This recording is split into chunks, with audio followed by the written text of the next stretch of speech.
as possibilidades de visualização diante de cada tipo de imagem daquela.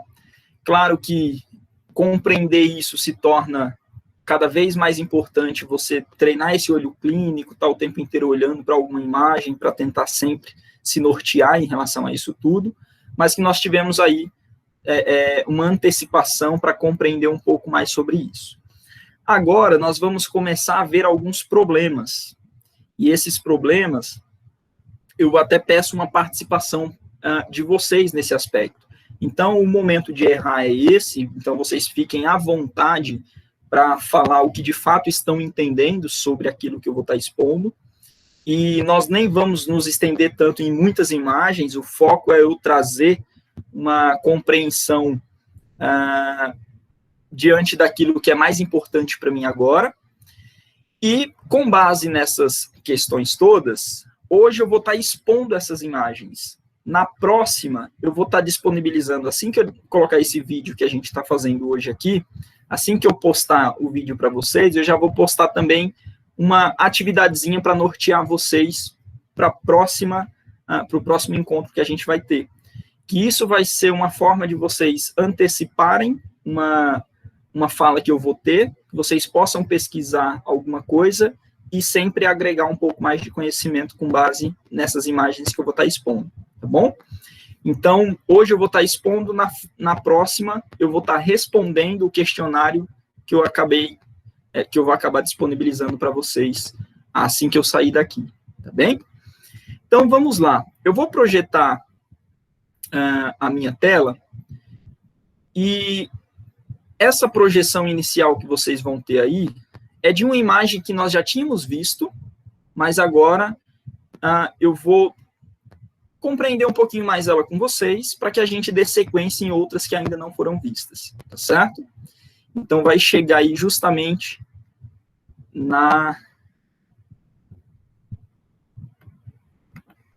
Opa!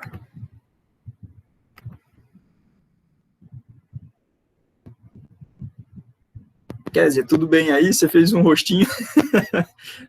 Tá tudo ok? Legal. Então, assim, eu acho que chegou aí para vocês, né?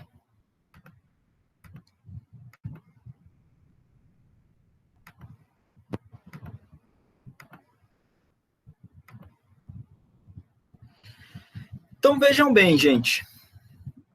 Eu estou expondo uma imagem que, em outro momento, eu acabei colocando, e que eu falei muito mais sobre a incidência que foi colocada aí, né? O que a gente realmente estava vendo como método tirado, e não o problema em si, para a gente começar a pontuar. Na hora que eu fui começar a falar, começou a chegar um pessoal. Deixa eu aceitar todo mundo.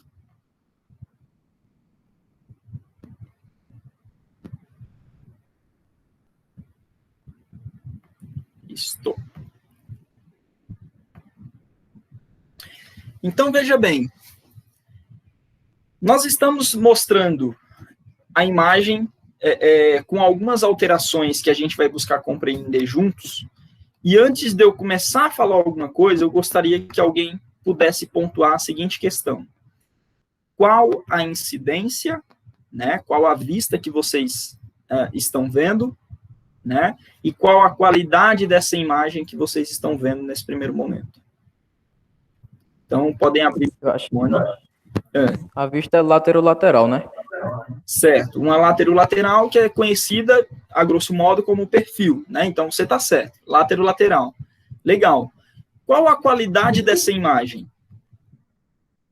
Do ponto de vista ósseo, precisamente.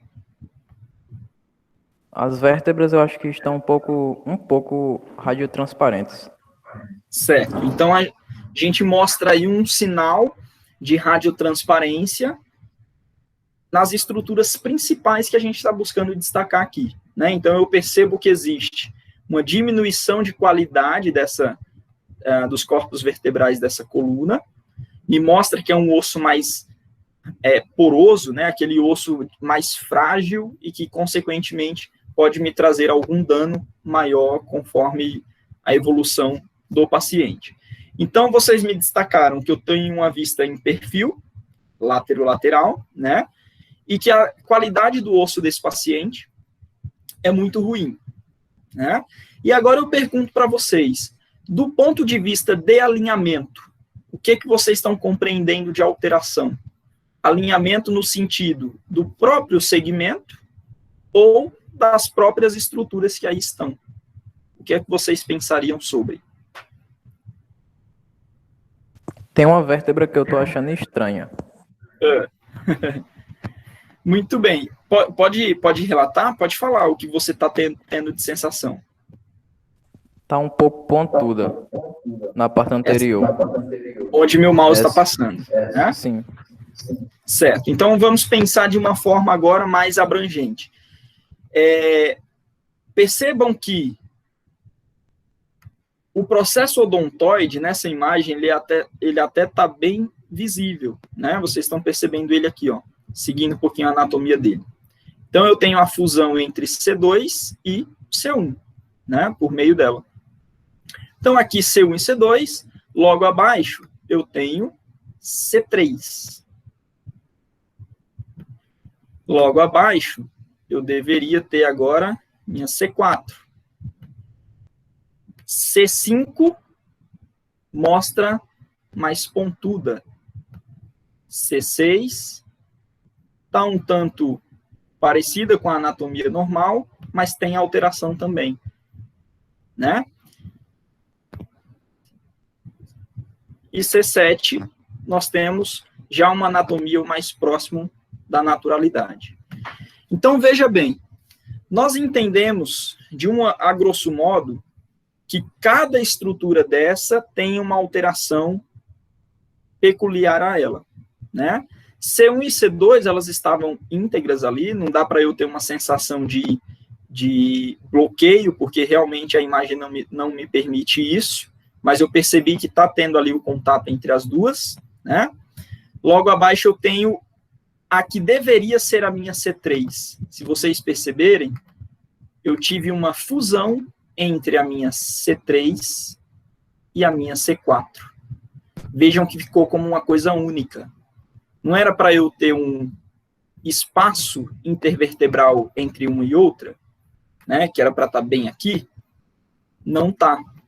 E outra, um corpo vertebral único não é desse tamanho, né? Então, aqui tem que ser duas vértebras. Então, veja a gravidade da alteração que aí ocorreu. Claro que dificilmente nós vamos nos deparar com alterações tão graves como essa, tá bem? Provavelmente o que a gente vai ver no nosso dia a dia é algo mais simplista, tudo bem? Mas aqui eu tenho trazido algo mais grotesco para que vocês entendam o grau de problema que pode surgir em algum momento. Se vocês entendem que eu tenho uma fusão entre uma vértebra e outra, o que é que vocês entendem de problema que ocorreu aqui? O que é que vocês buscariam destacar como problema? Não existe mais o disco intervertebral, né? Eu degenerei, né? Qual doença me leva a padrões degenerativas no que diz respeito à estrutura óssea? Comumente a gente fala e os pacientes se queixam. Ninguém? A artrose, né? Então vejam que a gente tem um indício de artrose muito grande nessa cervical. Por quê? Diminuição de espaço, que no caso diminuiu tanto que se ausentou, fundiu uma vértebra na outra, né? Então, é uma característica de artrose. Vou aceitar alguém aqui. Então, a partir do momento que eu tenho uma diminuição de espaço e que isso mostra uma alteração da estrutura, daquilo que seria normal, provavelmente eu estou com uma lesão degenerativa. E do ponto de vista ortopédico, lesão degenerativa é indício de artrose, certo? Para que eu chegue em uma condição como essa, não aconteceu do dia para a noite, certo? Isso é de muito tempo. Normalmente, quando nós temos uma alteração como essa, tudo se iniciou com uma instabilidadezinha que foi sendo produzida, foi degenerando o disco intervertebral, a estrutura foi buscando modificar o seu padrão, e vocês percebam que a vértebra que está logo abaixo, ela já se mostra muito alterada, pontiaguda, e nós vimos lá nas imagens anteriores que uma vértebra normal na sua imagem, ela se mostra quadriculada, não é isso? Como essa última, essa C7 que a gente está evidenciando. Ela ainda mostra um padrão quadriculado. As demais modificaram. Então, normalmente, uma artrose grave, ela leva à deformação, né? Deformação é um indício de artrose, certo?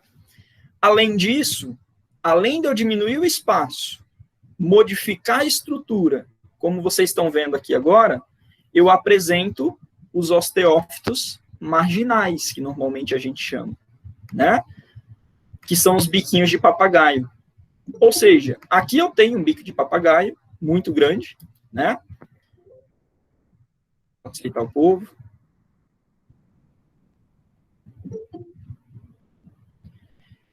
Aqui eu tenho um bico de papagaio, o famoso osteófito, né? Aqui eu tenho outro osteófito, aqui eu tenho outro osteófito, aqui eu tenho outro osteófito. Em todas as margens, ou seja, em todas as periferias das vértebras, mostram locais onde existem pontas, né, saliências que me mostram osteófitos marginais. Nessa última que eu fiz, não apresenta, tá? Foi só o mouse que passou. Mas nas outras todas que eu acabei pontuando com vocês, mostra a presença de osteófitos marginais. Então, o que é que eu quero destacar com isso? Na hora que vocês olharem para uma imagem, independente se é a cervical, se vocês olharem para aquela articulação que vocês estão vendo na imagem, e vocês perceberem que tem diminuição de espaço, que tem osteófitos marginais, certo? Que tem perda da qualidade do osso. Tudo bem?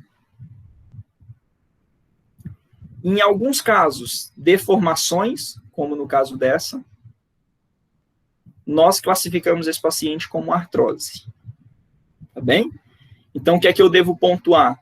Que a artrose, para que a gente venha classificar ela, diminuição de espaço, qualidade da estrutura, né, qualidade do osso, presença de osteófitos marginais, certo?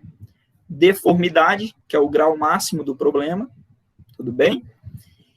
E o que nós também chamamos de cistos geoides. Só que esses cistos geoides está relacionado a essa diminuição da qualidade do osso.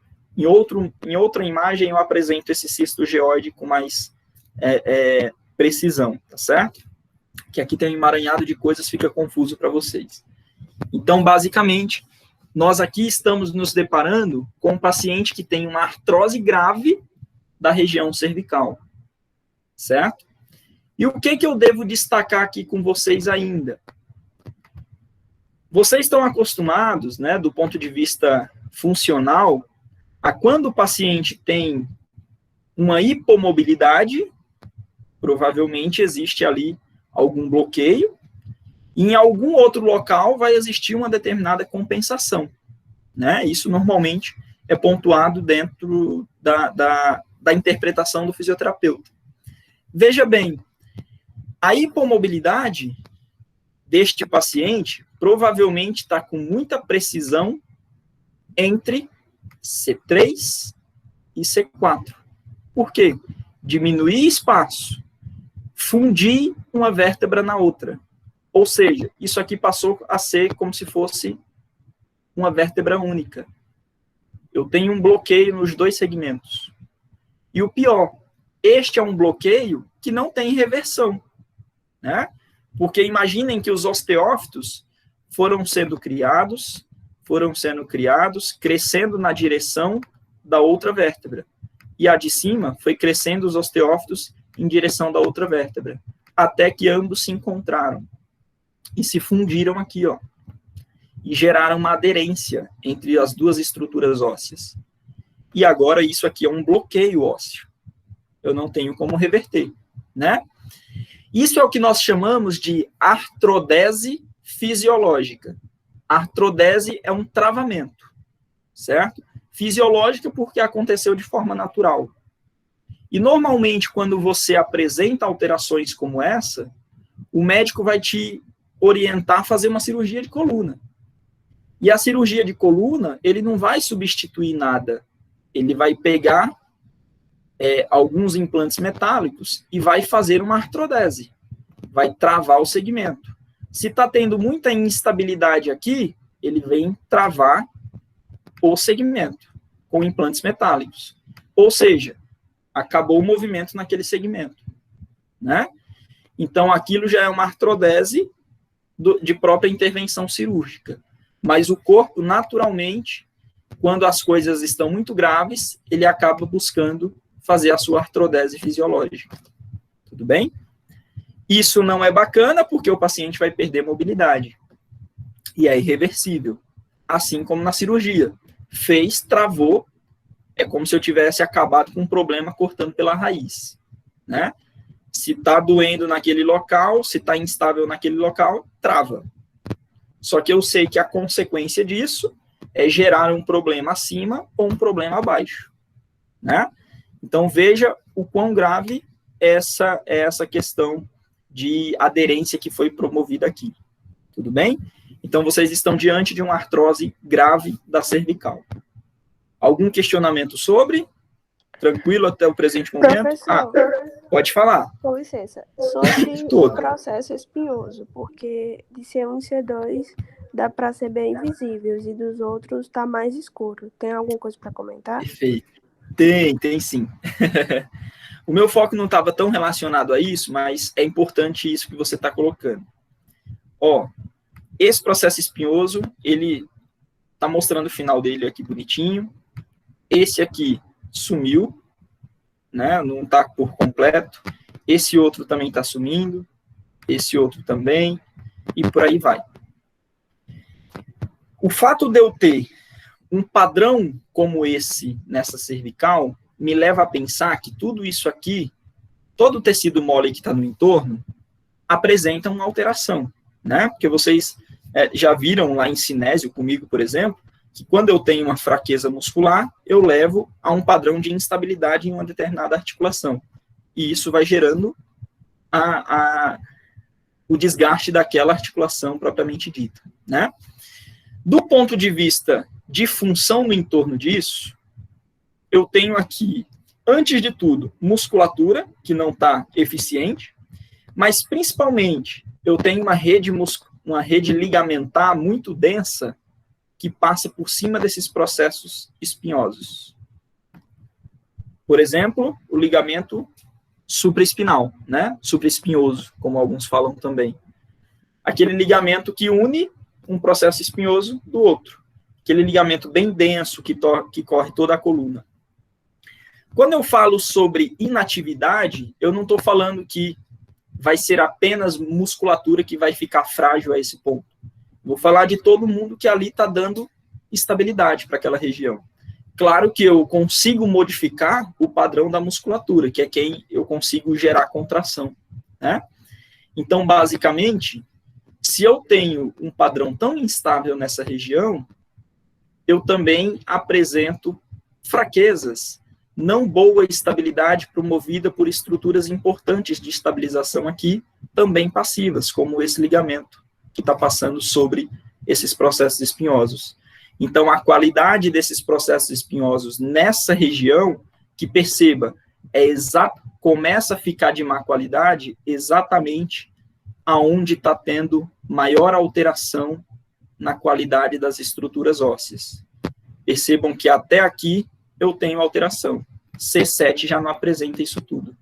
E é a única que está mantendo a sua anatomia o mais próximo da normalidade, né?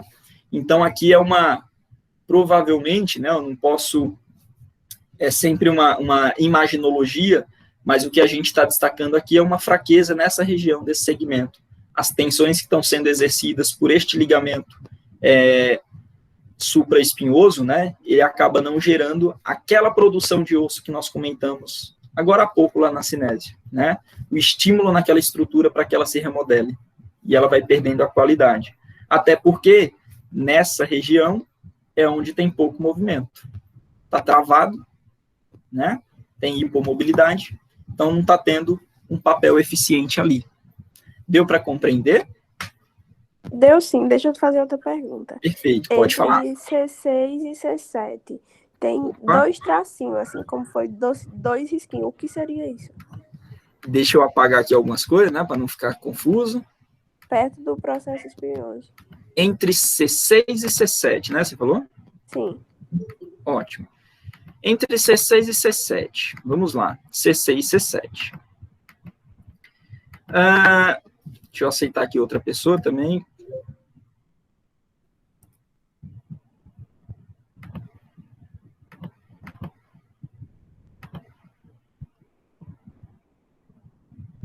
Eu vi que Lívia me fez uma pergunta aqui, eu já te respondo também, tá, Lívia? Já junto com essa colocação que foi dada. Entre C6 e C7 é como se eu tivesse dois tracinhos, como nossa amiga comentou, eu não consegui identificar a voz, tá bom? Eu não sei se você está falando exatamente aqui, ó. É, exatamente aí mesmo. Pronto. Esses tracinhos, deixa eu apagar agora de novo, você deve recordar lá, quando a gente estava falando de anatomia normal mesmo, isso ficava mais claro. Realmente, como aqui teve degenerações, isso muda um pouco o contexto. Veja bem, as facetas, elas estão se alterando, né? Vejam que aqui, ó, eu tenho uma ligação entre uma faceta e outra. Aqui eu tenho a ligação entre uma faceta e outra. Aqui eu tenho a ligação entre uma faceta e outra. E aqui também é uma faceta e outra, entendeu? Só que aqui é onde eu tenho mais degeneração. E essas degenerações que aqui ocorreram também levam à artrose facetária. Então, está todo mundo diminuindo o espaço também. Todo mundo diminuindo o espaço. Só que entre C6 e C7, é onde C7 ainda tem uma qualidade um pouco melhor. E é o único local onde o disco intervertebral parece que ainda não foi tão acometido, né? Então, é onde a faceta ainda tem um distanciamento mais significativo e está evidenciando melhor os dois tracinhos, que é a faceta dessa coluna, né? Dos dois segmentos. Então, é a face inferior da vértebra de cima e a face superior da vértebra de baixo. A ligação entre as duas, me mostrando as facetas ali.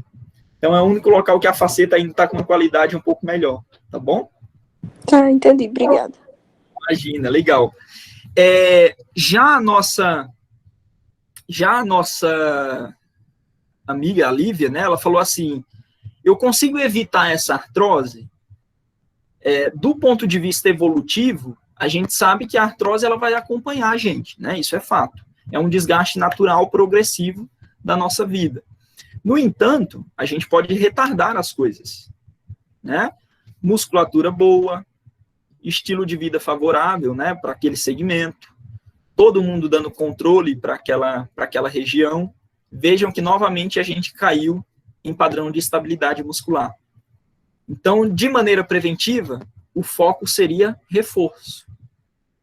Eu sei que conforme eu vou envelhecendo, essa musculatura vai ficando mais frágil. Quanto mais eu consigo garantir um determinado estímulo para que essa musculatura não envelheça de forma tão progressiva, né, como normalmente acontece, mais retardado esses desgastes irão acontecer.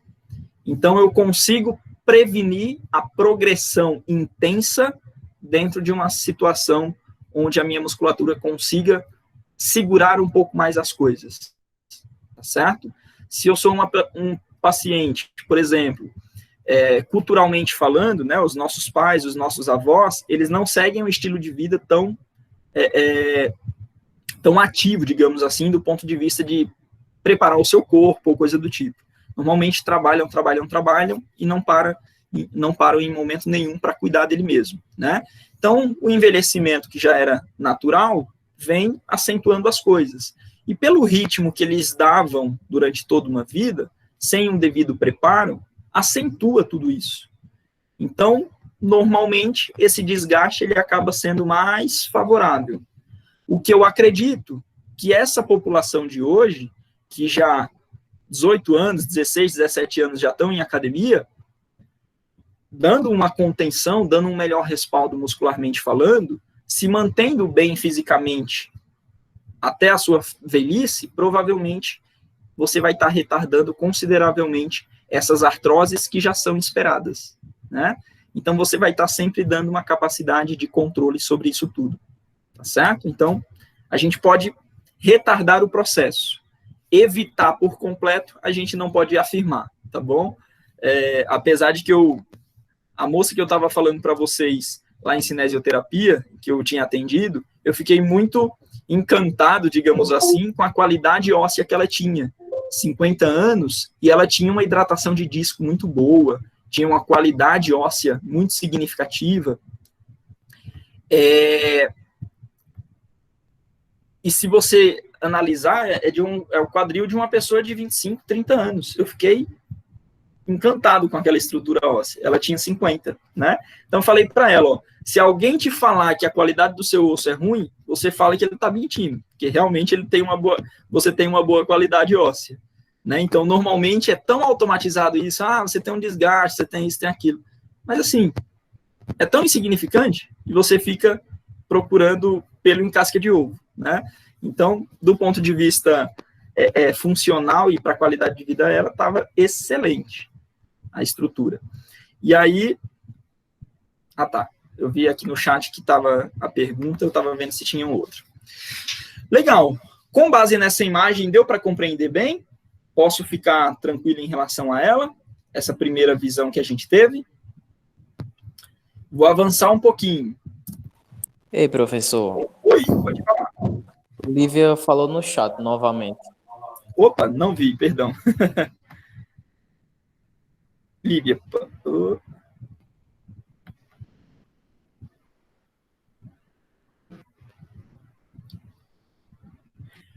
Boa, Lívia.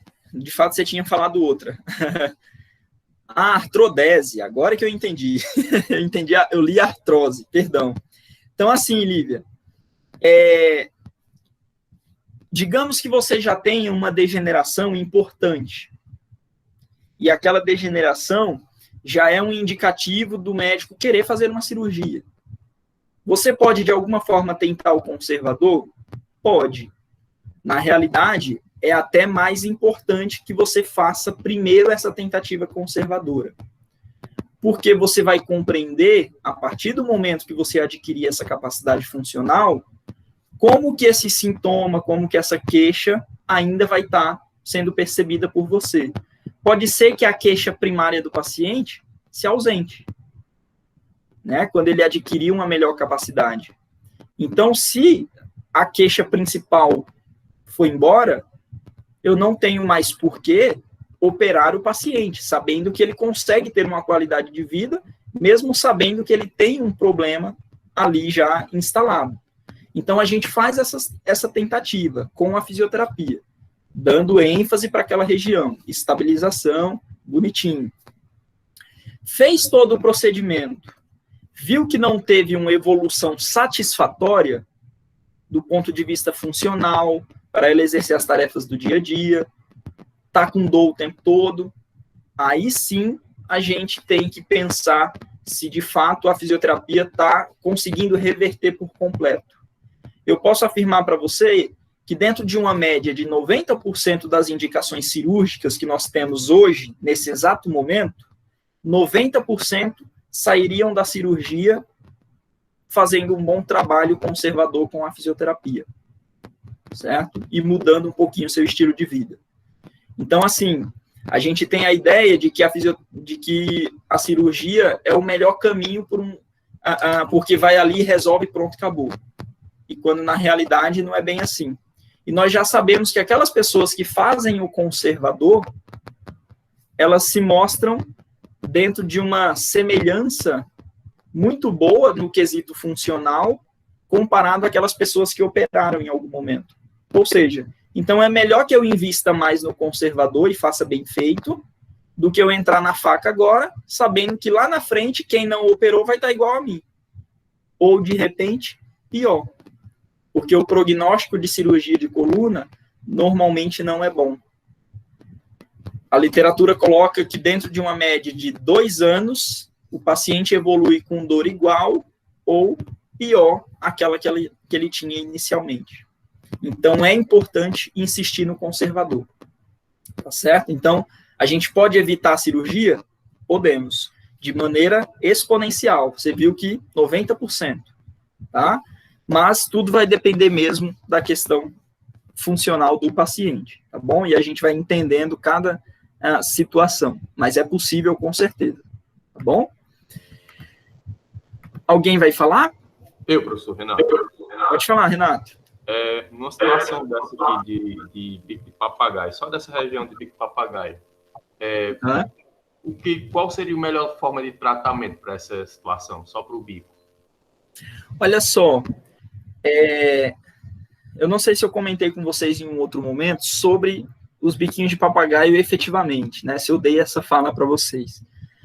Veja bem, o corpo ele é muito inteligente, então ele entende da seguinte forma: se eu tenho uma instabilidade, eu tenho que estabilizar.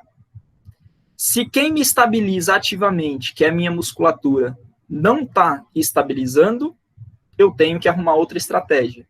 E aí é quando o corpo começa a produzir os osteófitos marginais, os biquinhos de papagaio, que é justamente querendo fazer o que ocorreu aqui, entre C3 e C4, a fusão. Porque ele está começando a falar assim, poxa, a musculatura não está fazendo o papel dela, não está estabilizando. Então, eu vou começar a criar ponta de osso para tentar amarrar a vértebra de cima e travar aqui, porque daí eu estabilizo, né? Então, o corpo, ele entende dessa forma. Quando você percebe que existem biquinhos de papagaio, existem osteófitos marginais, aquilo ali já está te falando que existe instabilidade, certo? Cabe a nós entender se a pessoa tem 50, 60 anos, se aquele biquinho de papagaio é insignificante ou já é extraordinário, né? Quanto maior isso, uma pessoa de, por exemplo, 40 anos com um bico de papagaio gigantesco já mostra que não é legal aquela instabilidade que está ocorrendo ali. Então, o que eu tenho que pensar como aspecto preventivo? Estabilidade, né? O biquinho de papagaio que cresceu vai me trazer algum problema? Não. Se ele não progredir e não fizer isso aqui, ele não vai me trazer dano nenhum. Por quê? Osso não dói, menos o periósteo dele. Certo? Então, se você estabilizar o local, estabiliza o problema. Progressão diminui. E o bico de papagaio, que estava naquele tamanho, vai ficar naquele tamanho. A tendência é que ele não evolua de forma significativa. Entendeu? Então, você vai dar uma estabilidade que o corpo está te informando que está instável. E aí você retarda a coisa. Basicamente, a gente cai de novo no aspecto de movimento, no aspecto de dando de estabilização para o paciente. Por isso que eu pontuo tanto com vocês lá na Cinésio a relação do fortalecimento, porque é o ponto crucial de uma questão de prevenção e resolução de alguma coisa, né? Consegui te responder, Renato? Bastante, obrigado. Boa, legal. Muito bom. Isso em toda e qualquer articulação, tá? Presença de osteófito ali naquela região é indicativo de que o corpo está tentando estabilizar alguma coisa. Ele está querendo abrir margem para estabilizar as coisas. Outro ponto crucial, que eu sei que vocês vão escutar muito isso aqui no ambiente clínico, e que aqui eu venho desmistificar muita coisa, porque nós temos aquela ideia de que todo e qualquer desvio da coluna já é passível de dor extrema para minha coluna. Calma, né? O que eu pergunto para vocês aqui agora? Qual a incidência e como é que está a qualidade dessa estrutura? Quem que me responde?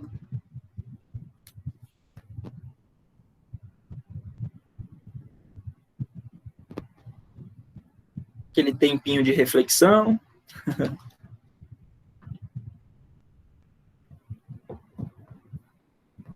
Eu não estou vendo o chat, tá? Se alguém estiver falando.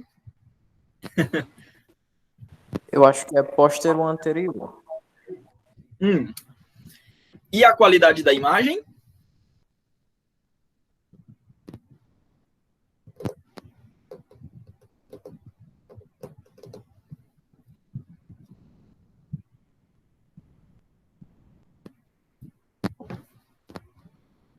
Ninguém? Vamos lá. Ó. Opa, alguém está tentando? Não, assim, com relação às vértebras, estão bem radiopacas, né? Com exceção da cervical. Certo. Legal. Boa colocação. Agora a gente vai fazer algumas pontuações. A primeira colocação que a gente teve foi, é uma vista póstero anterior. Todo mundo concorda ou alguém discorda? Concordo. Boa. Então vamos lá. Alguém ressaltou. Só que vamos pensar agora em uma questão. Lembram que eu tenho dito para vocês, sempre que olharem para uma imagem, é importante pegar um ponto de referência. Essa imagem, ela está fechadinha, né? Normalmente, quando a gente está lá no computador, ela está mais aberta, você está vendo exatamente tudo que está acontecendo ali no entorno, fica mais fácil de saber quem é quem. No entanto, como ela foi reduzida, cortou algumas coisas. Mas qual é o meu ponto de referência aqui agora? Que está me chamando a atenção? A minha costela. Perdão, a minha clavícula. Fui no automático. A minha clavícula. Vocês estão percebendo que eu tenho uma discreta sensação de que essa clavícula, ela está passando por cima das demais estruturas, que ela está mais na frente do que todo mundo? Significa, então, que eu estou vendo o meu paciente de frente para trás, ou seja, eu estou vendo ele de frente para mim. Entendeu? Porque a costela eu sei que ela está sempre anterior. E como ela está na frente de todo mundo, me mostra que a imagem foi tirada antero-posterior. Entendeu? É uma imagem que confunde, realmente. E a ideia... Oi, com licença. falar. Aqui, o espaço do coração. Uhum. Eu vi por esse lado, nem foi nem pela clavícula. Uhum. Só que a gente está num padrão escoliótico. Isso torciona. Entendeu? É verdade. Basicamente, eu curvei e isso se modificou, porque a escoliose não é um padrão tridimensional, ela só não inclinou para um lado. Ela simplesmente inclinou, rodou e fletiu, né? Que é a escoliose, basicamente. Então, isso acaba trazendo essa sensação de que é uma vista realmente póstero-anterior, mas, de fato, eu estou vendo o paciente antero-posterior. Tá bom? Oi, professor. Oi, pode falar. Eu acho também que tem uma alteração no quadril, porque tem umas partes que estão mais escuras nos ossos, como se tivesse mais poroso. Você estava indo por uma linha que eu achei que você estava vendo exatamente o que eu queria, mas você estava vendo isso aqui, né? Ó. É, isso aí mesmo. Mas o outro também. O outro lado. Isso, exato. O que acontece? Vocês lembram lá que quando eu passei a anatomia normal, eu falei sobre o intestino grosso que passa aqui, né? Então, basicamente, aqui é uma porçãozinha do intestino grosso, bem na sua porção aqui inicial dele, e aqui é a porçãozinha final do intestino grosso, mostrando justamente onde tem uma bolinha de ar. Então, dá a sensação de que eu tenho aqui um vão nessa estrutura óssea, mas que você percebe que é justamente no trajeto do intestino grosso, né, que faria justamente esse percurso. Tudo bem? Então... Tem gente falando no chão, professor. Opa, deixa eu ver aqui. Então, é uma bolsinha de ar, certo? Opa. Não, Lívia, mas é o seguinte, o externo, lembra que eu falei que a densidade dele não é tão boa a ponto de ser captada pelo raio? Então, ele não fica exposto. Só se a imagem for querendo, de fato, evidenciar ele. Mas o foco não era ele, era a coluna, entendeu? Então, não se fez uma administração de raio justamente para captar esse externo. A densidade do osso do externo, ele é muito baixinha, é quase uma cartilagem, quase, né? Então, normalmente, a densidade dele não se aplica. Já não se mostra tão efetivamente. Aí, Ruanda colocou, mostra-se isso também com o ângulo nas costelas, quando mais inclinado, vê anteriormente. Boa, Ruanda. Renato, você vai falar? Tem alteração. Isso, era onde agora eu queria chegar. Direito né? em relação Bacana. Então, vamos lá.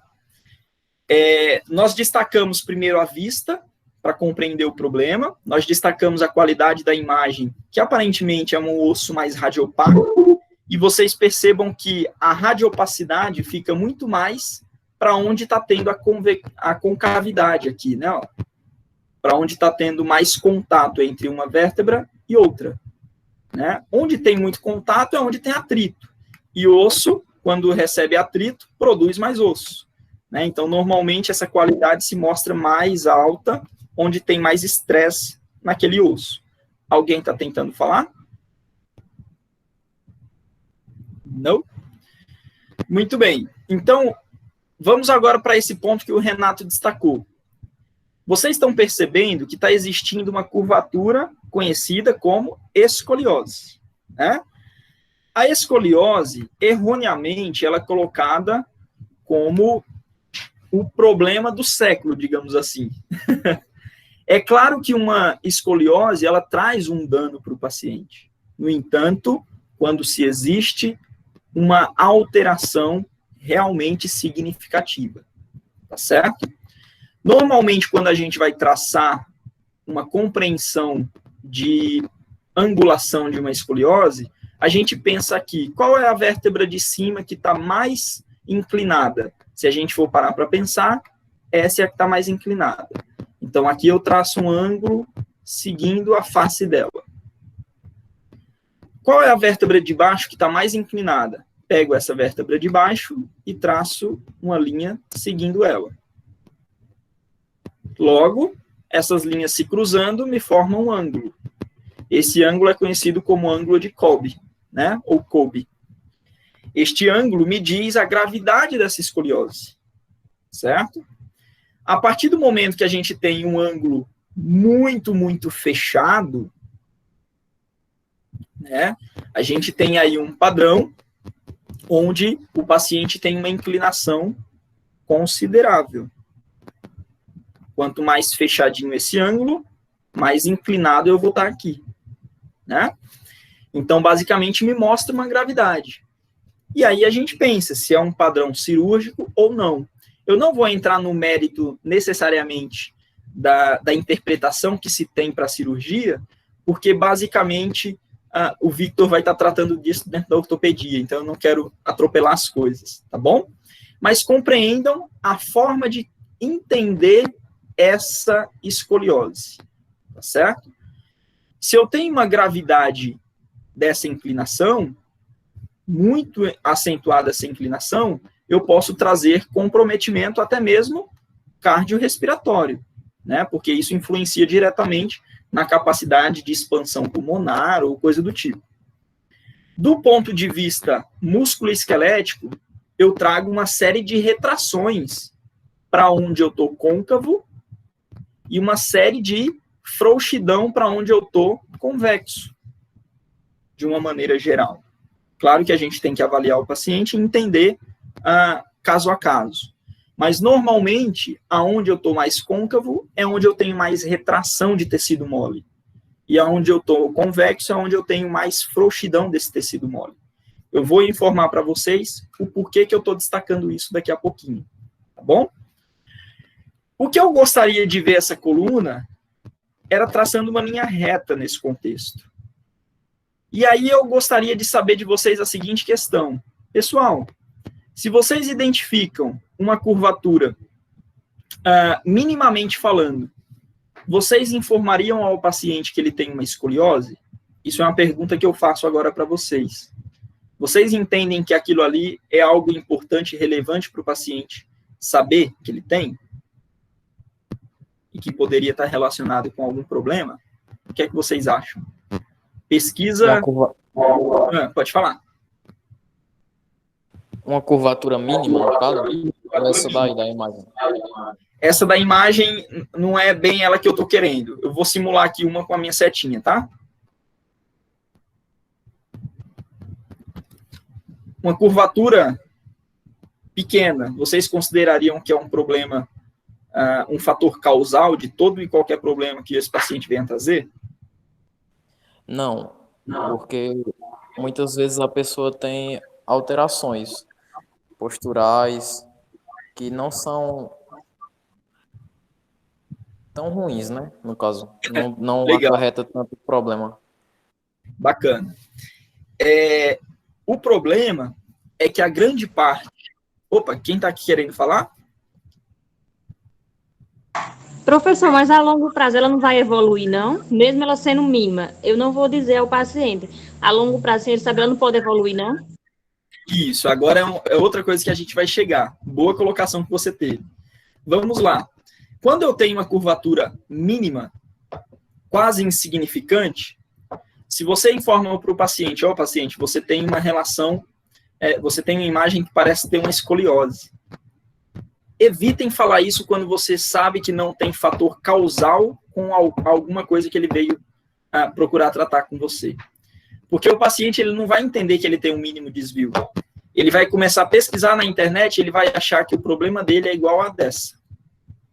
Né? Ele não sabe exatamente o problema, ele é leigo no assunto. O problema é que a forma que a gente passa para ele dá a sensação de que é um problemão. E isso é um fator determinante para que as coisas piorem no paciente. Pacientes que têm problema de coluna, eles apresentam alterações biopsicossociais gigantescas. Então, tudo que você fala para ele pode se tornar uma bola de neve. Então, evitem quando não tem uma relação direta com aquilo que vocês estão tratando. Por quê? Um mínimo desvio, todo mundo tem. Certo? Escoliose é um desvio tridimensional. Tem pessoas que exercem tarefas que favorecem um determinado padrão. E pode ser que ele modifique a sua estrutura dentro daquele contexto. Mas que aparentemente não é um grande problema. Ele consegue exercer a sua tarefa. Agora, imaginemos. Se eu identifico uma alteração que aparentemente está tendo progressão, algo que realmente chama a atenção, aí eu entro nesse aspecto que não sei quem foi que me falou exatamente, mas que me traz uma interpretação de prevenção, onde eu vou falar para o paciente, você apresenta um padrão que realmente pode te trazer um prejuízo daqui a pouco, e eu te oriento a fazer prevenção. Então, é prevenir para que essa curvatura se acentue. O que normalmente eu indico para um paciente desse? Vai fazer um pilates, porque aparentemente a curvatura ainda não é nada significativo. Vai fazer um pilates, vai trabalhar um pouco mais essas questões todas para te favorecer, né, em situação funcional e por aí vai. Durante muito tempo a gente ficou compreendendo que o fisioterapeuta iria alinhar isso aqui por completo. Não, eu vou fazer técnica X, Y, Z e eu vou trazer você para o eixo. Calma também com isso. Se o fisioterapeuta está falando que vai alinhar você novamente, ele está mentindo. Até hoje não tem evidência nenhuma que fale que o fisioterapeuta curou uma escoliose de alguém. Ele pode evitar a progressão e pode diminuir alguns graus, mas trazer para o eixo é algo muito generalizado. Os coletes estão aí para contribuir para isso? Estão. Isso pode contribuir junto com a fisioterapia, certo?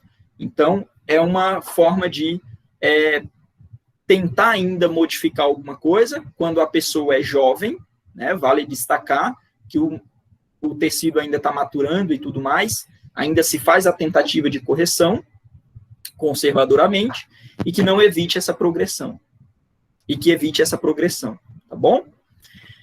E aí nós temos outras alterações que são pontuadas aqui, como o Renato acabou falando.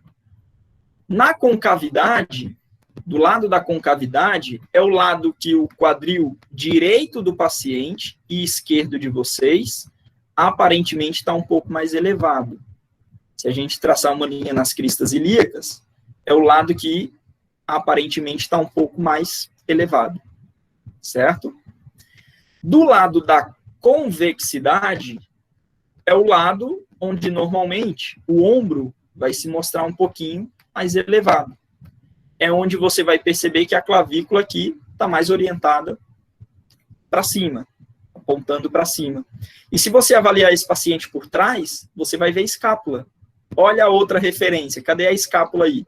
Me comprova que é uma vista anteroposterior, né? E aí, basicamente, a escápula, quando vista lá de trás, provavelmente desse lado, vai estar adotando um padrão de elevação e rotação para cima dela. Porque é o lado que eu estou aumentando o padrão de gibosidade. É o lado onde eu levo essa escápula junto comigo. Tá certo? Então, me mostra aí algumas alterações inerentes a essa curvatura que foi causada pela região torácica. Certo? O problema, gente, por que eu tenho falado tanto isso com vocês? As pessoas, às vezes, acham que por ter um ombro um pouquinho mais alto que o outro, é porque ela tem uma escoliose. Ou porque o quadril dela está um pouquinho mais alto que o outro, é porque ela tem uma escoliose. E às vezes é discreto. E a pessoa acha que ela tem a escoliose. E ela não relaciona, por exemplo, que lá na academia que ela puxa peso, é o lado que mais ela acaba tendo mais vantagem muscular. E hipertrofia um pouco mais aquele lado do que o outro. É uma falsa sensação de desalinhamento. Né? Às vezes a pessoa tem um membro maior que o outro e quando descarrega peso, a pelve é um pouco mais elevada que a outra. E você fica com a sensação de que é proveniente da coluna. E pode ser simplesmente pelo membro inferior que tem um padrãozinho mais curto que o outro. Né? Então, é importante avaliar o paciente e pegar essa imagem para complementar a ideia. Tá certo? Mas bater e sacramentar que aquela mínima elevação do ombro é por uma escoliose, a gente vai estar enxugando o gelo, procurando pelo em casca de ovo, tá bom? Todo mundo tem um padrão de alteração, isso é fato. Ninguém está no eixo igual o livro demonstra, né? A postura ideal, você todo encaixado. Ninguém tem. Todo mundo tem um padrão de modificação da sua estrutura. E nem todo mundo tem dor, certo? Então, se eu tenho uma discreta curvatura escoliótica, não quer dizer que aquilo ali vai me causar um dano gigantesco que o meu paciente hoje, a causa dele é justamente aquela. Avalie o paciente. Aquilo ali pode ter sido simplesmente um achado de imagem. E que bom que você achou, porque provavelmente você pode buscar em prevenção e evitar essa progressão, certo? Aí eu trago isso aqui, que é desse mesmo paciente. Olha só que legal. O que foi feito? Correção cirúrgica. Qual é a correção cirúrgica feita nesse caso? Artrodese. Só que agora a artrodese não foi uma vértebra com a outra. Foi toda a região torácica. Ou seja, você está travado em toda a região torácica. É como se você estivesse andando com um cabo de vassoura mesmo, seguindo a sua coluna, orientando a sua coluna. Se você tentar flexionar o tronco, não vai. Tem a haste que está travando ali. E vocês viram que quando eu tenho travamento em um segmento, eu posso gerar instabilidade embaixo ou instabilidade em cima. Certo? No caso, eu tenho o travamento da torácica inteira. Então, imagina a rigidez e imagina as instabilidades promovidas no futuro. Tá bem? Legal. Agora, o que acontece? Eu já tive em reunião clínica com um cirurgião de escoliose que ele optou, isso um cirurgião antigo, né, que não tem aquela ideia da fisioterapia ainda muito bem elaborada na cabeça e tudo mais, um caso que ele expôs simplesmente porque deu erro no procedimento. Qual foi o erro? Uma menina de 17 anos, escoliose idiopática, precisou de uma intervenção cirúrgica. Precisou mesmo logo de cara? Não. Ele não tentou o conservador no primeiro momento. Ele simplesmente administrou a cirurgia e falou que ali era a resolução de tudo. E o que foi que aconteceu? Basicamente, imaginem que quando vocês têm uma coisa que está lá engessada naquela situação, para vocês trazerem para o eixo de novo, é difícil, é pesado. E quando ele entrou cirurgicamente, ele fez isso. Puxou todo mundo de forma grosseira, alinhou, que era o foco dele, alinhou e travou. Né? Fez artrodese. Só que eu comentei com vocês que a partir do momento que eu tenho um lado que ele é mais côncavo, é aparentemente onde vai ter as retrações. E do lado convexo é onde vai ter mais frouxidão. Então, basicamente, quando você puxa isso aqui de forma forçada, você está gerando tensão em quem estava encurtado. E afrouxando mais ainda quem estava já relaxado. Resultado disso, coluna nenhuma. Se você faz a coluna de uma casa e fica puxando ela só para um lado, essa casa em algum momento cai. Né? Eu tenho que todo mundo puxar igual. Um puxa para um lado com uma força igual, a que eu vou puxar para o outro, porque eu mantenho isso tudo no centro. Né? Só que simplesmente foi feita a cirurgia, puxou todo mundo, tensionou um lado, e o outro não está ali para segurar, que ele está frouxo.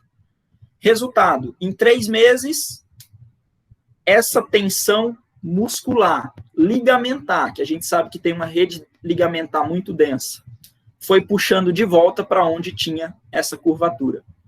Claro que não é esse paciente, tá? Estou dando o caso que eu presenciei cirurgicamente falando.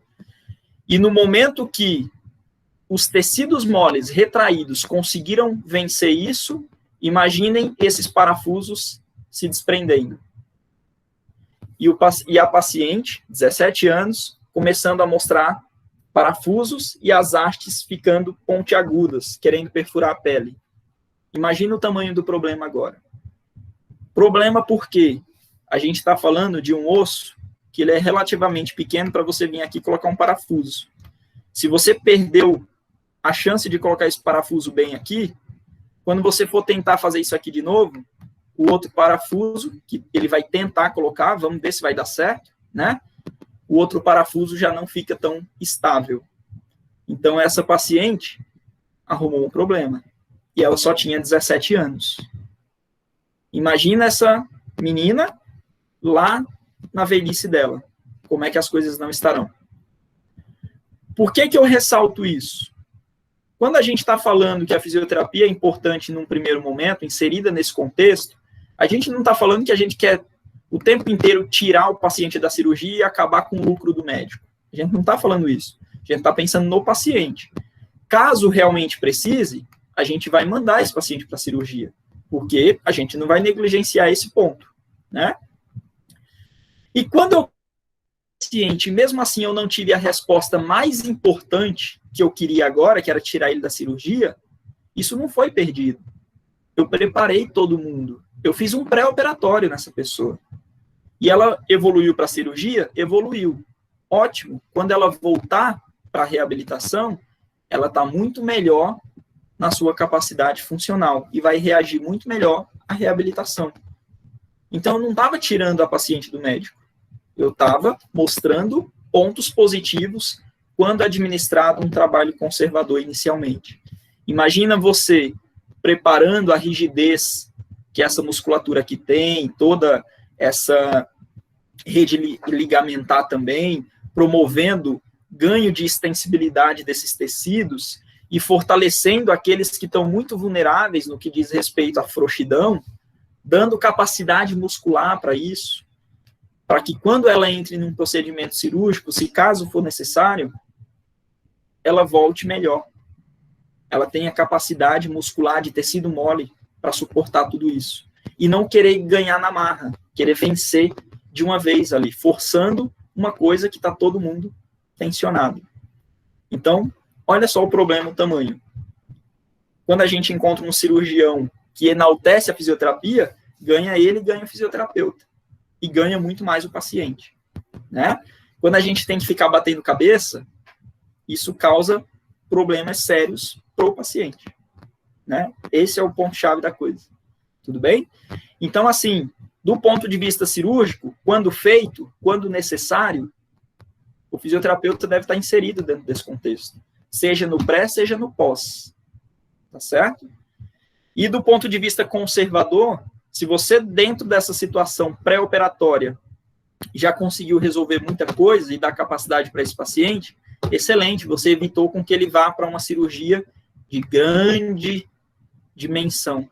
Isso aqui não é um procedimentinho simples, é procedimento de horas e horas, talvez 20 horas, 18 horas seguidas de procedimento cirúrgico. Então, imagina o problema. E pior, ainda arriscado, dentro do procedimento, pegar uma raiz nervosa e ali você ter um problema depois a nível neural, né, devido ao procedimento. Então, é um problemão. Então, por isso, a fisioterapia é importante nesse contexto, certo?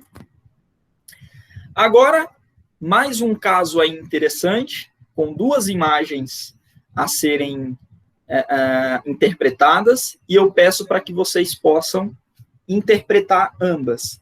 Qual a incidência, né? Qual a região que a gente está lidando aqui, né? E qual a qualidade desse osso?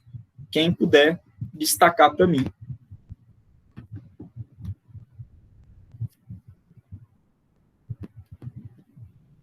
A primeira é em perfil. Certo.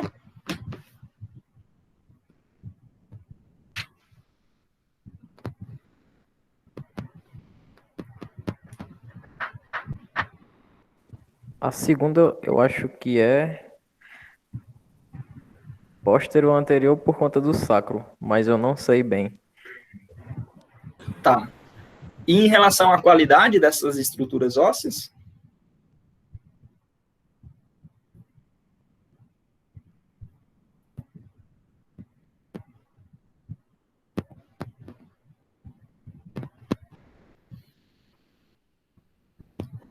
E aí, meu povo? O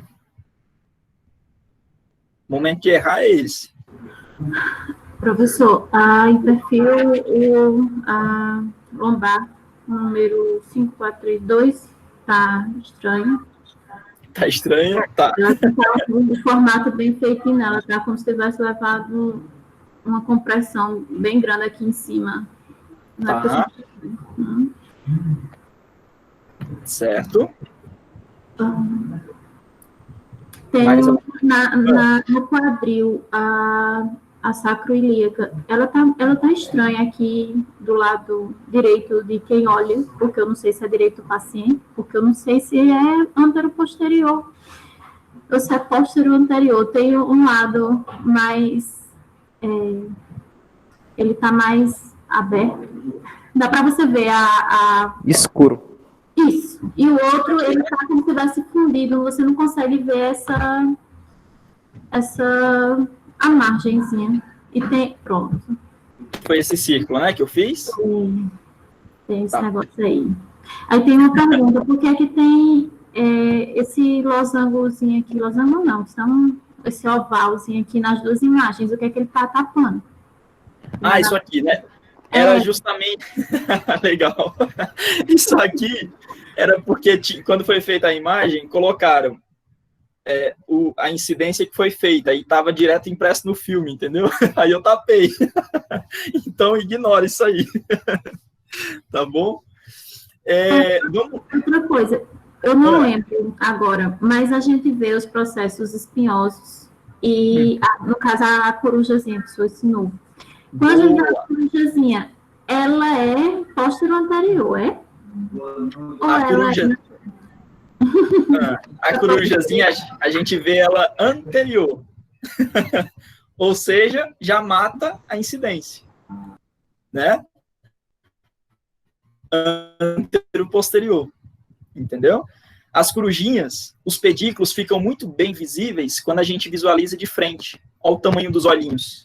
Então, me mostra que eu estou em uma vista anteroposterior mesmo, justamente porque as corujas estão muito bem visualizadas. Em uma imagem póstero-anterior, eu conseguiria ver um pouquinho dessas corujas, mas o pedículo que fica lá na frente, ele dá uma sensação de que ele está mais fechadinho, porque tem muita sobreposição de imagem sobre ele. E aqui, como eu estou destacando muito bem essas corujas, já me dá a sensação de antero-posterior, né? Então, já fecha o raciocínio. E aí, do ponto de vista dessa colocação aqui que você falou, do lado direito nosso, que eu não sei se é o direito ou o esquerdo do paciente, porque você não sabia a incidência ainda, né? Agora, como a gente entende que aqui é uma antero-posterior, ou seja, eu estou vendo o paciente de frente, agora eu entendo que este lado, que é o direito nosso, é o esquerdo do nosso paciente, né? Porque eu estou vendo ele de frente, tudo bem? E aí, esse vão aqui que você comentou, vejam que é um vão bem escuro mesmo, e que, mais uma vez, ele está sendo pontuado como uma ramificação do intestino grosso.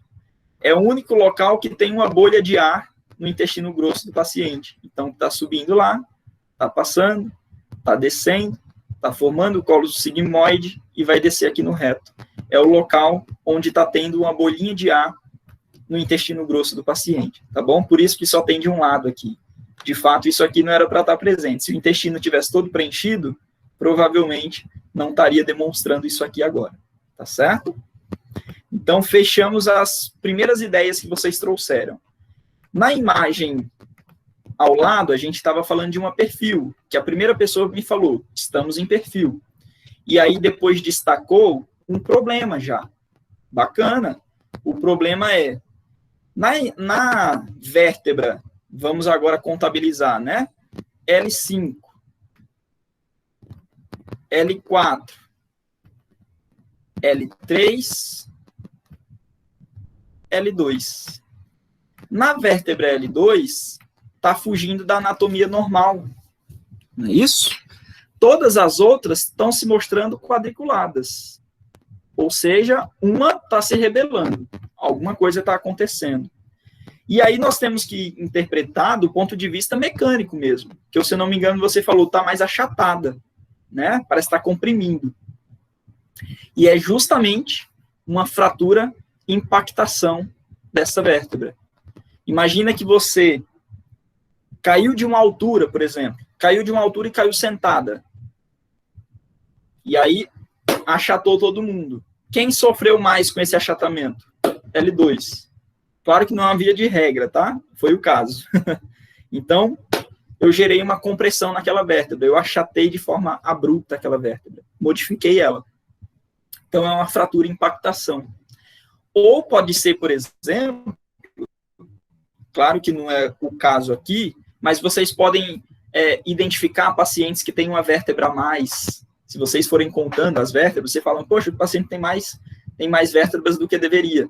Alguns pacientes nascem com uma vértebra a mais, e normalmente ela não nasce perfeitinha, ela mostra irregular, ela se mostra mais modificada mesmo do seu padrão natural. E quando nós temos uma vértebra a mais, é um paciente que tem uma instabilidade considerável na coluna, né? Porque já que ela não segue a anatomia normal, ela fica ali. Imaginemos uma coisa, eu gosto de dar esse exemplo. Se eu começar a empilhar um monte de cubinhos de madeira, um em cima do outro, vai ficar todo mundo um em cima do outro. Se no meio, se logo acima eu tiver uma vértebra que ela me parece uma bolinha, ela já fica instável. Se eu vier com a outra que é um quadradinho em cima, como é que vai ficar esse segmento todo? Vai ficar um instável em cima e o outro instável embaixo, porque essa bolinha embaixo está promovendo maior instabilidade. Então, quando eu tenho uma vértebra modificada, me dá a sensação de maior instabilidade, tá bom? Então, aqui a gente teve uma fratura. Fratura é um problema, né? Considerável. Então, aqui, claro que vai ser visto a relação cirúrgica ou não. Tentar conservador no paciente também. Pode ser optado assim. Tá certo? Alguém está tentando falar? Eu não sei se eu estou vendo errado, né? Mas aparentemente era para ter uma lordose aí, mas aí está uma retificação bem grande. Talvez essa fratura tenha sido em decorrência disso, dessa retificação, porque parece, nem lordose parece, tá mais para uma sinfose do que para uma lordose. Não sei, deve ter a visão, né? Exato. Mas boa colocação, porque vai de encontro com o que a gente está falando sobre essa fratura. Então, eu vou dar o caso do paciente cair sentado, vai. E, basicamente, o que ocorre aqui? Esse paciente, ele tem, de fato, uma retificação, como o Geilson pontuou. E essa retificação, se vocês olharem, a coluna torácica que está vindo de cima, aparentemente, ela já está vindo retificada. E quando eu começo a região lombar, é que tem uma tentativa de curvatura para lordose. Ou seja, a retificação já vem lá de cima, tentando guiar a minha lordose lombar. A lordose lombar ainda está presente? Tá, porém, quase reta, quase retificada. Vocês lembram que quando eu tenho perda da curvatura, imaginem que é como se eu tivesse uma coisa única, uma direção única. Se eu comprimo as duas extremidades, eu achato o meio, né? Eu comprimo, eu não dissipo a força que eu dissiparia se eu tivesse essa coluna tortuosa em uma cifose, em uma lordose natural. Significa, então, que se ela está reta demais, quando eu caí sentado, eu achatei todo mundo de uma forma única. Eu distribuí a carga de uma vez, axial. E aqui quem sofreu, coitada, foi essa vértebra. Justamente porque o Geilson identificou uma retificação que mecanicamente, na hora que ocorreu o trauma, favoreceu o achatamento, porque a carga foi muito maior do que o normal, né? Não teve a distribuição, a dissipação de energia. Olha como é bacana compreender a mecânica da coisa e entendendo a radiografia, o que é que ela está possibilitando para nós, né? Eu ressalto que aqui eu não estou pontuando nada, é vocês que estão me trazendo os problemas. Olha que vocês já estão identificando alterações. Isso é treinar o olho clínico agora. A gente vai fechar outros raciocínios diante disso. Então, pontuamos aí que na imagem em perfil existe uma retificação que favoreceu durante o trauma um afundamento dessa vértebra L2, né? E vocês viram que eu não preciso saber precisamente o formato de uma é justamente a L1, o formato da outra é justamente a L2. Não, vocês viram que eu peguei uma referência. Eu sei que aqui é L5. Se é L5, eu vou seguindo até onde eu quero entender quem é que está sofrendo. Então, veja que não é porque eu entendo a imagem que eu tenho que saber exatamente onde é que eu estou. Eu vou pegar uma referência para seguir o caminho, né? E ali tomar conhecimento do problema. Tudo bem? Então, vocês pontuaram exatamente a relação de AP e exatamente a relação da imagem em perfil. E vale destacar aqui nessa corujinha, né, nessa imagem anteroposterior, que se eu seguir o narizinho das corujas, os processos espinhosos, eu estou percebendo que tem uma discreta curvaturazinha na região da coluna lombar. O que vai de encontro com aquilo que a gente estava comentando ali na escoliose. Por uma condição cultural, provavelmente alguém diria que esse paciente teria um padrãozinho escoliótico, como normalmente é colocado. Aí você fala isso para o paciente. Ele entende que tem a escoliose. O paciente é leigo no assunto. A gente tem que ter cuidado no que está buscando falar para ele, tá bom? Uma curvatura como essa é insignificante. Se o paciente me falar que tem uma dor na coluna lombar, eu posso afirmar que provavelmente não vai ser por conta disso aqui. Pode ser por uma série de coisas que está no entorno dessa coluna.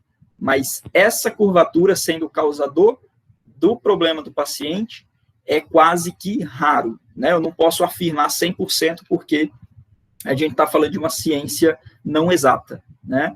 Então, do ponto de vista rotineiro da prática clínica, isso é insignificante para nossas interpretações do ponto de vista de alinhamento, tá bom? Legal. Alguma outra pontuação sobre esse aspecto? Não? Conseguiram fechar tudo bonitinho, né? Essa próxima, gente, vai ser para fechar com chave de ouro, tá bom? Professor, tem Oi, como pode falar. saber se é um homem ou é uma mulher só aqui, por essas imagens? Então, aqui... Assim, porque não aparece... o órgão genital, né? Isso. Entendo. Naquelas imagens mais abertas, a gente visualizava o órgão genital mais claro, né? Aqui, Kézia, eu acho que foi Kézia, né, que falou. Kézia, aqui nós temos uma imagem que, de fato, é um confundidor. O que eu posso falar para você é que eu acredito muito, eu não recordo quem era esse paciente, tá? Eu tenho a imagem, mas eu não recordo exatamente quem era. Eu posso falar para você que eu acredito muito que aqui é um homem. Por quê? Justamente pelo formato do anel pélvico. Vocês lembram que eu comentei que o anel pélvico no homem ele é um pouquinho mais fechado? Olha só. É um pouquinho fechadinho esse anel pélvico. A mulher provavelmente teria esse anel pélvico um pouquinho mais aberto, né? Claro que alguns homens também apresentam isso, mas é muito mais comum que a mulher tenha esse anel pélvico mais aberto e o homem um pouquinho mais fechadinho.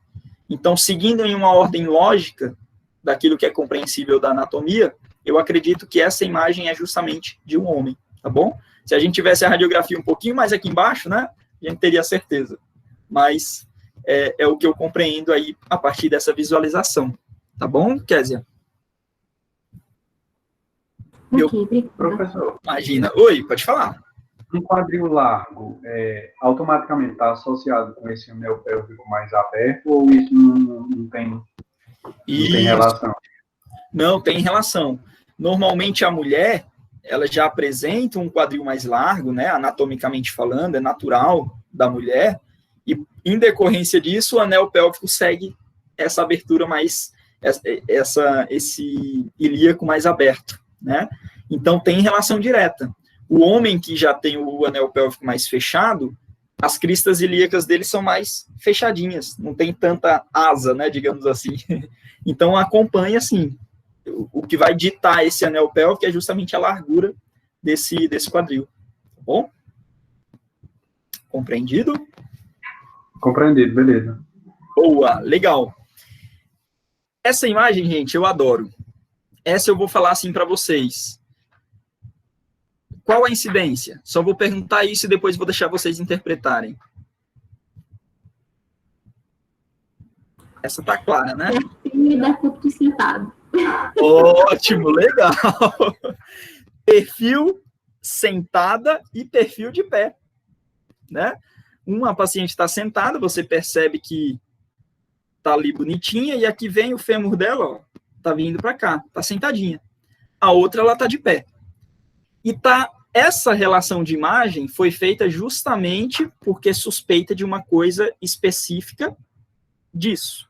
Agora eu peço para que vocês possam dar uma interpretadinha. Eu vou dar aqui 1 minutinho, 2, para que vocês possam interpretar e expor o problema. Fiquem à vontade para errar, tá bom? Fiquem tranquilos. Rapaz, a única coisa que me veio foi hiperlordose nessa imagem dele. E aí, quando se senta de maneira retificada. Entendeu? Legal. Isso tem relação. Você está quase achando o problema. Essa modificação que você está falando está acontecendo. E tem relação com o problema. No dia que eu expus essa imagem, eu fiz a questão de pegar a imagem e expor no computador para todos os amigos residentes. Chamei eles, sem que eles soubessem do caso, e falei, me digam o que é que vocês acham dessa imagem. Na hora que eles bateram o olho, foi de imediato. Essa paciente não anda. Aí eu apontei para a paciente que estava no setor com a gente. Tá ali fazendo agachamento. Ó. Professor, o sacro dela tá mais posteriorizado. Batata. Isso aí mesmo. Olha só. Vamos seguir. A vértebra está bem mais anteriorizada e o sacro lá atrás. Perfeito, perfeito. Chegou no raciocínio final. Ó, sentada, que tem menos carga sendo dada, né? Ela apresenta uma curvatura que parece que é normal. Curvatura aparentemente fisiológica. Quando ela impõe mais carga, que ela fica de pé, aumenta a curvatura. Por que está aumentando essa curvatura, então? Foi como o nosso colega falou, que eu não consegui identificar pela voz, mas... Opa. Vejam o seguinte. O sacro da paciente está aqui.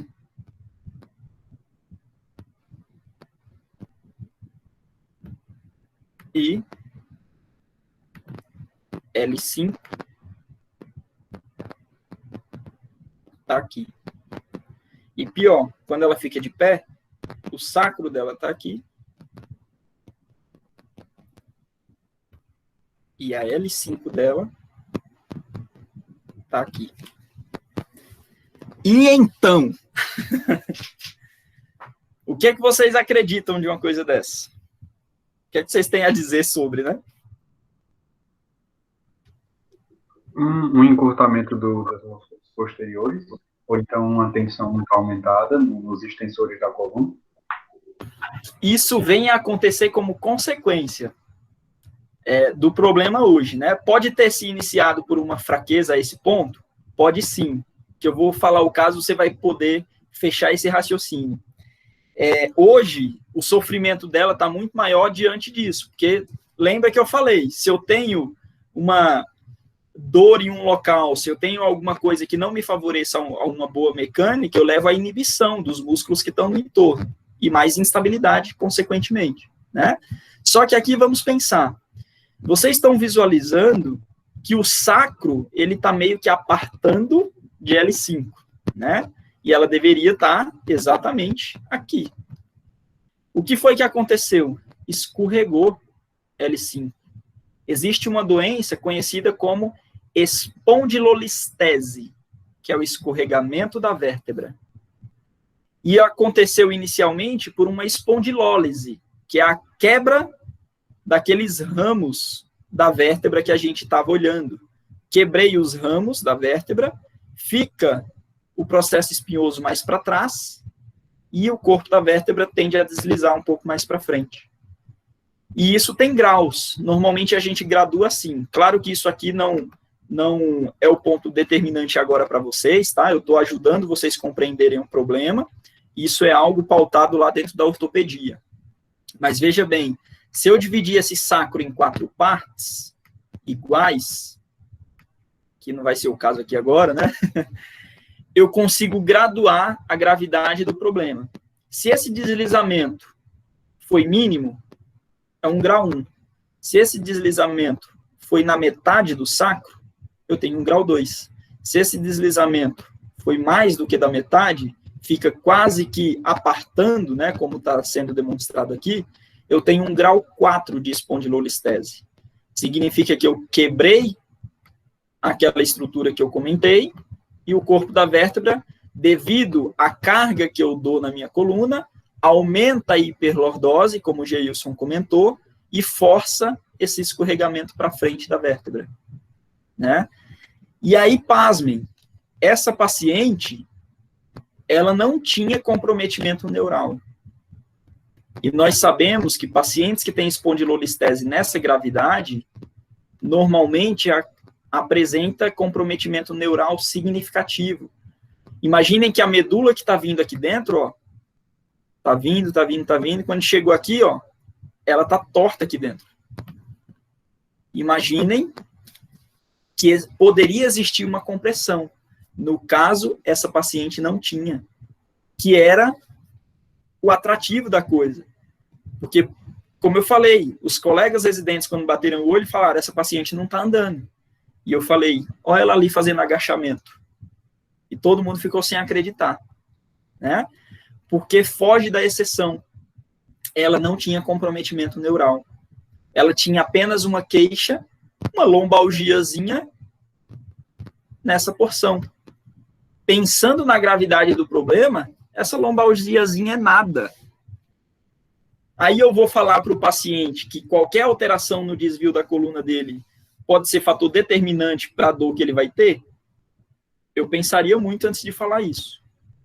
Porque a gente tem uma questão que, de fato, é indicação cirúrgica aqui, e essa paciente ela não tem comprometimento. Ela tem um desconforto lombar. E, pasmem, ela trabalha, continua fazendo os seus trabalhos normais. Qual a idade dela na época? Se eu não me engano, 33 anos. E ela trabalhava ela vendia bebidas com caixa de isopor na cabeça, aquelas caixas pesadas mesmo, em dias de jogo no Pacaembu. Então, subindo e descendo aqueles degraus do Pacaembu para vender bebida para a torcida. E aí, ela percebia que piorava um pouco mais o desconforto lombar dela no dia que ela precisava ficar mais tempo vendendo mais e coisa do tipo. E isso acarretava na piora do desconforto. Mas, mesmo assim, não a limitava em nada. Olha só que maluco. Aí eu vou simplesmente falar, não, a gente tem que ir logo fazer procedimento cirúrgico aqui. É indicação cirúrgica, mas não tem dano funcional. Por que eu vou indicar de forma imediata? Ela só tem 33 anos. Eu posso pensar numa cirurgia lá para frente, quando ela chegar nos 40, se ela realmente conseguir chegar bem, né? Nos 40, 50 anos, quanto mais lá para frente ela deixar essa cirurgia, melhor. Então, hoje ela não tem comprometimento. O que foi que eu fiz? Fiz todo o trabalho fisioterapêutico relacionado a isso, dando cada vez mais capacidade de estabilização para ela, dando capacidades para ela cumprir a tarefa dela de trabalho, e indiquei no final de tudo para que ela fosse fazer manutenção de tudo isso que eu trabalhei com ela. Então, entre academia e entre Pilates, foi mais coerente manter ela dentro do Pilates. E depois de eu ter trabalhado com ela, eu tive um acompanhamento, às vezes se comunicando para saber como era que ela estava. Até onde eu pude ter contato com ela estava super bem. Não tinha tido problema nenhum, assim, exponencial, né? E vale ressaltar que, por ser um caso raro, eu tentei publicar na Diospit, né, na maior revista de fisioterapia ortopédica do mundo. Só que eu acabei não tendo essa publicação, porque na hora que o revisor bateu o olho e falou, o caso é excelente. No entanto, a gente publicou, há alguns meses atrás, o caso de uma grávida de, se eu não me engano, 8 meses, que tinha acontecido exatamente isso aqui com ela. E ela também não tinha queixa neural. Então, foi de encontro outro caso raro, né? Que quando a gente investiga, aparentemente, o paciente, mesmo com desvio, em alguns casos, podem ter uma boa qualidade de vida no que diz respeito à sua função, certo? Professor, Oi. Mas isso é um processo gradual lento ou ele ocorre em, sei lá, tem algum fator desencadeante, por exemplo, um trauma, alguma coisa assim? Tem fator sim. Por exemplo, pessoas que têm excesso de hiperlordose. Pessoas que têm excesso de hiperlordose e o seu trabalho é muito de pé, constantemente. E que acaba utilizando muito peso para fazer as suas tarefas, carregando muito peso. Imagina que você já tem um favorecimento de projetar essa vértebra lá para frente, e você ainda impõe mais carga, e você ainda precisa ficar horas e horas nessa situação. Isso é um fator determinante para que, a longo prazo, a qualidade dessa vértebra vá perdendo, né, a sua capacidade de suportar aquela carga, em algum momento ela quebre aquela lâmina, quebre aquele ramo e, consequentemente, vem acontecer a listese, vem acontecer o escorregamento. No entanto, não é só no paciente sedentário. Existe uma relação de espondilolistese dentro do futebol. Se vocês analisarem, os jogadores normalmente têm os glúteos mais avantajados. Por ter um glúteo mais avantajado, ele força um pouco mais a lordose dele. E ele não faz uma atividade que a demanda é pequenininha. É carga exaustiva. Então, existem alguns atletas que acabam tendo uma listese jogando futebol, devido à carga que está sendo dada extremamente, empurrando essa vértebra para baixo e para frente, né? Então, é um fator determinante. Tudo bem? Consegui te responder? Conseguiu sim, professor. E quanto à incidência, por exemplo, na clínica escola ou na nossa região, tem uma alta incidência ou uma baixa incidência por aqui? É baixa incidência. Isso no contexto geral, tá? Para nós aqui, até o momento, eu ainda não... Na realidade, eu posso contar, né? Recentemente, eu estou com o caso da minha avó. A minha avó está com uma listese grau 2. E eu brigando o tempo inteiro, porque todos os cirurgiões que ela passou sem meu consentimento tá querendo operá-la. Uma senhora de 72 anos. É quase que um assassinato. Uma senhora com 72 anos e pior, com uma certa debilidade, porque não escuta muito a gente, né? Como eu falei, culturalmente vem de uma rotina diferente e que não entende que seria interessante fazer atividade. A gente tenta entrar na cabeça dela. Mas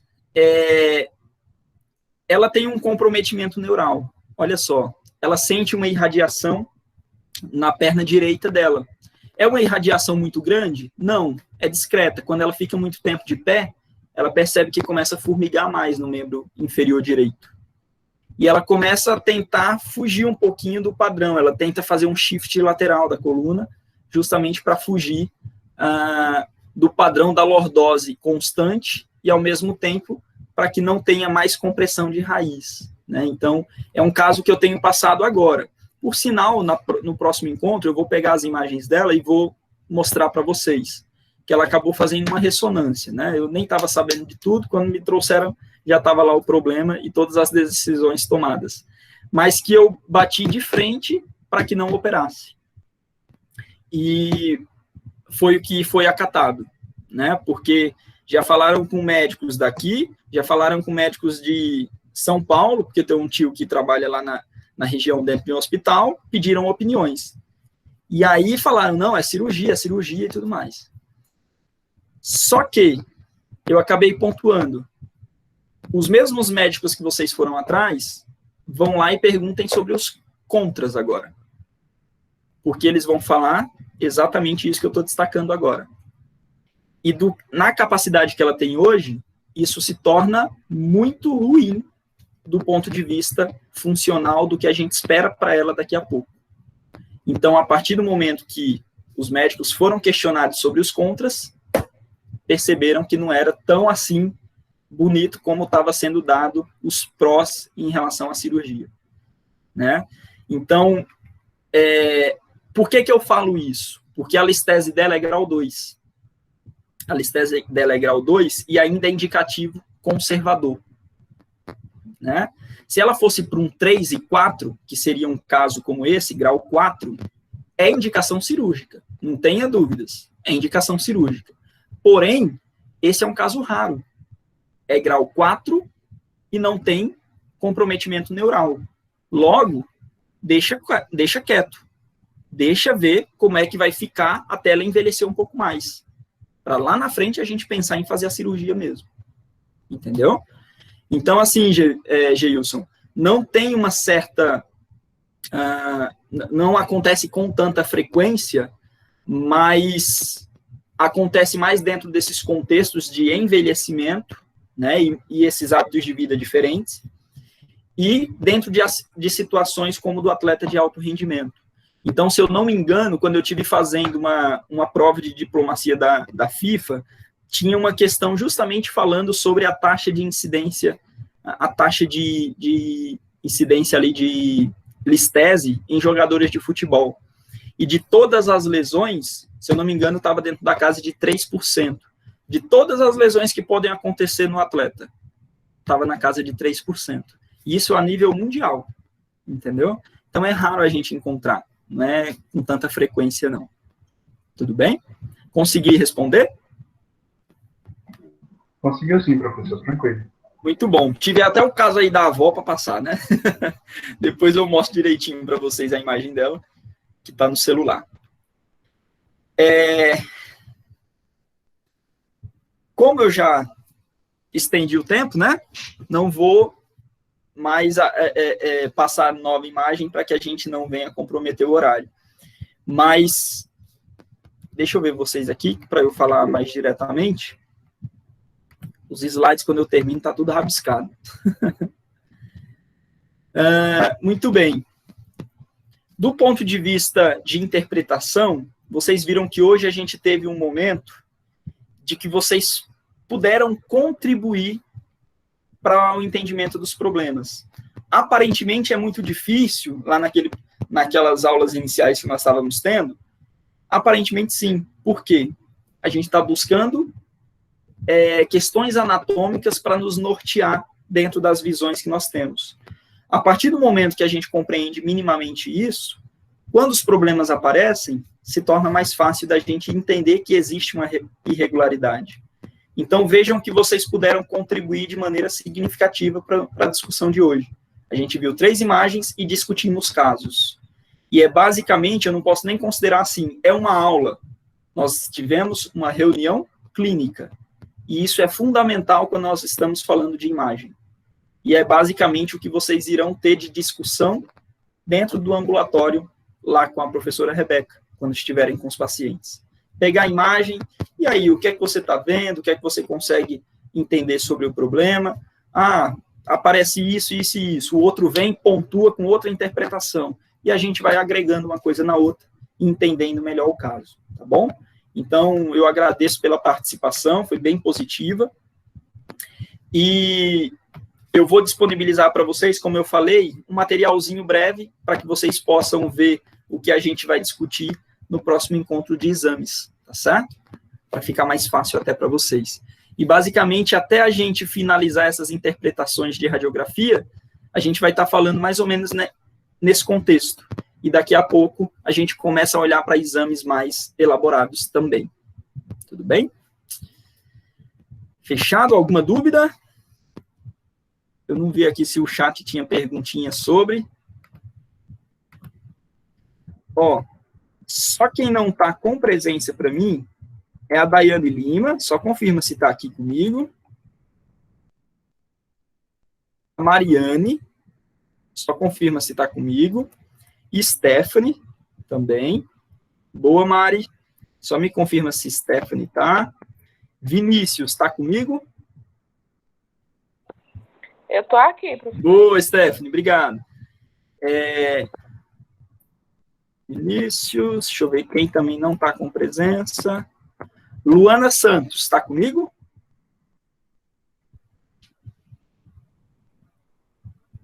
Tá. Boa, Felipe, obrigado. E também Islane, está comigo? Tô sim. Ótimo, Islane. Legal, obrigado, viu? E para fechar, falta só Solange, está comigo? Boa, Luana. Só Solange me confirmar. Os demais que eu não falei estão todos presentes. Tá bom? Para facilitar a vida de todo mundo. Boa, Solange, confirmado, então. Tá bom? Gente, para que eu não me estenda mais, né? Fiquem à vontade, caso precisem sair. Quem quiser ainda discutir alguma coisa Professor, comigo, estou por aqui. Oi, quem é que está falando? Não sei se você viu aí no chat que eu falei que a Amanda tinha acabado de sair, pediu para avisar. Tá? Sim, eu acabei vendo, viu? Obrigadão. Obrigado por me informar, imagina. Então, gente, fiquem bem. Qualquer coisa me procurem. Não quero me estender aí para